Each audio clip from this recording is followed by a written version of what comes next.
Si Catherine Bernardo ay tumanggap ng prestihiyosong Snow Leopard Rising Star Award sa Asian World Film Festival 2024 na ginanap sa Los Angeles, California. Ang award na ito ay pagkilala sa kanyang natatanging talento at kontribusyon sa Asian cinema. Sa kanyang talumpati, inalala ni Catherine ang kanyang 22 taong karera sa showbiz, simula noong 6 na taong gulang siya, at inihayag ang kanyang pagmamahal sa pag-arte. Ipinagmamalaki niyang dala ang pangalan ng Pilipinas at ng ABS-CBN, ang kanyang home network.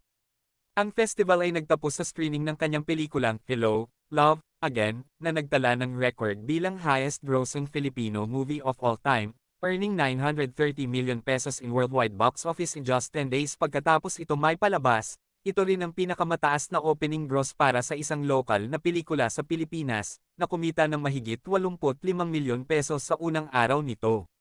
Ang pagkilala kay Catherine ay nagpapakita ng kanyang pandaigdigang impluwensya bilang isa sa